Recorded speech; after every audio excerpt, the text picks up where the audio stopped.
This video is brought to you by my new product, UnderstandATC.com. Learn radio communications from the inside out, from taxi, takeoff to landing, and even those lengthy IFR clearances and en route communications. Visit UnderstandATC.com to learn more. Hey everyone, Jason Shepard here of MzeroA.com, and it's finally time to come in and land on our ATC boot camp we've been doing. We're going to come in and I'm going to show you a Class Delta arrival as we pick up the ATC in the air. And then I'm going to show you how we contact tower, the power of cold calling, after we land, how to contact ground and take you all the way to shutdown. A true Class Delta towered arrival. Let's go ahead and cut to that clip. All right, guys, up in the cockpit now, a Class Delta arrival is what I'm going to show you guys. And first things first, we're going to listen to the ATC, just like we started our previous one. So let's grab the current weather. Tree, altimeter tree 002, visual approach is in use, runway tree 6. Advise on the initial contact you have, India. India. This is Ocala Tower with ATC information, India, time 1750, Zulu wind 360 at 8, visibility 10, sky condition 1900 scattered, temperature 28, dew point 2 tree, altimeter tree 002, visual approach is in use, runway tree 6. Advise on the initial contact you have, India. All right, so I'm advised we have information, India. I'm going to first and foremost give him a cold call, and then I'm going to let him know we're roughly, about 9, almost 10 miles out from the field. We're actually to the south of the field is what we're going to report to him. So let's go ahead and let's give him that call. Ocala Tower, Skyhawk 7159er, Quebec. Hawk 5179er, Quebec, Tower. Yes, sir. Information, India, we're about 9 miles due south for a full stop. 79er, Quebec, roger, continue straight in, report a 3-mile final. Straight in, call you a 3-mile final, 7159 Quebec. All right, looking good. So we're going to continue a straight in for runway 36. I'm going to report to him when we're 3 miles out. Sounds great. So we're looking good, everything's set, knock out a before land checklist nice and early. Again, I like to call a Delta roughly 8 to 10 miles out is when I typically like to call a Delta airport like that.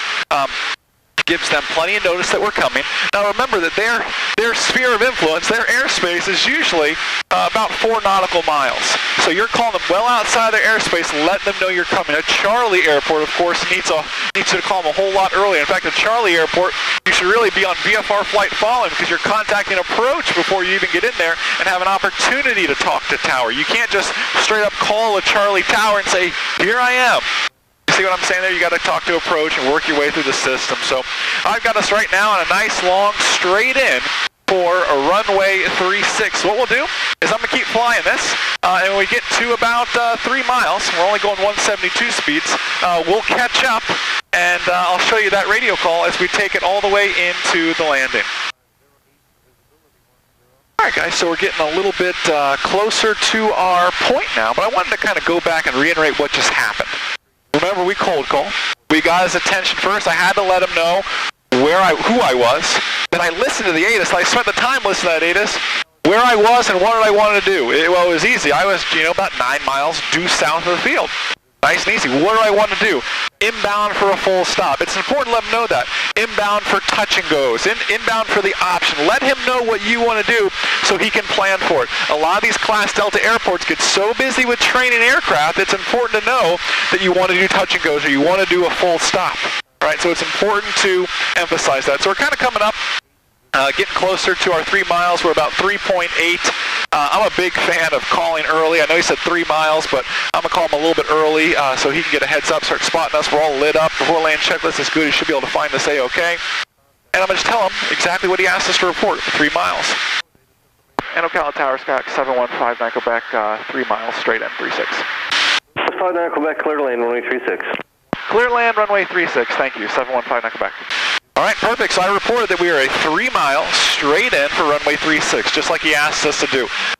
Could I technically just said, fine, I go back 3 miles? Yeah, I could have, but I like to reiterate sometimes I'm a straight in for 3.6, especially at the Ocala airport because we don't have a radar here, believe it or not. So it's a visual tower. He's got the binoculars out. He's checking us out as to where we are and what we're doing. So he also gave me those magic words that I wanted to hear so bad, cleared to land. That's important.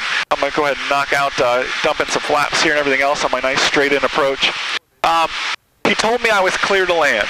And those are the magic words I want to hear. And anybody who's done any amount of Class Delta airport flying knows that, well, sometimes it's not until short final that they actually clear you to land. Or sometimes you're on short final and you're thinking to yourself, they clear me to land? That's why it's important to maybe take some notes or reiterate and remember that, yes, they did clear me to land.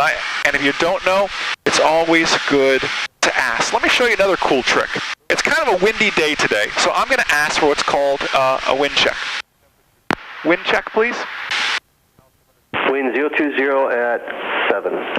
Thank you.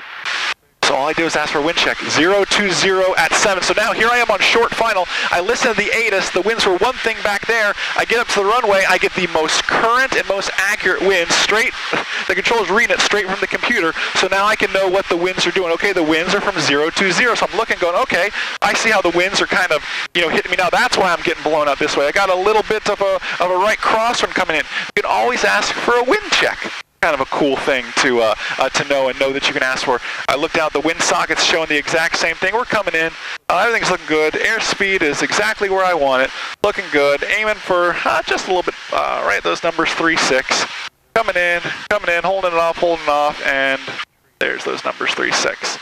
And we're letting it roll on out, keeping it straight, and listen up because here something else cool is going to happen. Let's see what happens here. Just continue down the runway right through Alpha 3, monitor ground point 4 into the ramp. Okay, all the way down the runway to Alpha 3, and we'll monitor ground point 4, 715 Quebec, thank you. All right, so something really neat happened there. So what he told us to do first off, again, not very busy today, he told us to continue all the way down the runway for Alpha 3, which is very helpful. My hangar is literally all the way at the other end of the runway. He knows that, I guess, and is letting us roll all the way down, kind of like a high-speed taxi right now. Now, he told me to get off on Alpha 3 to the ramp, which is the ramp that's going to take me to my hangar.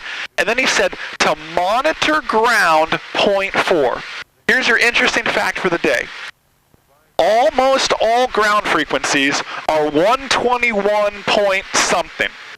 So when they tell me ground point 4, what he means is ground is 121.4. When they say ground point 9er, ground is 121.9er. So I'm going to get over to my 121.4 as soon as I'm off the runway here, and I'm going to monitor ground. He didn't ask me to call ground. He didn't say contact ground. He said 715 Quebec, monitor ground. So obviously, he's standing right next to the ground controller, or maybe on a slow afternoon like today, he is the ground controller as well. Here comes my Alpha 3. I'm going to go ahead and jump off.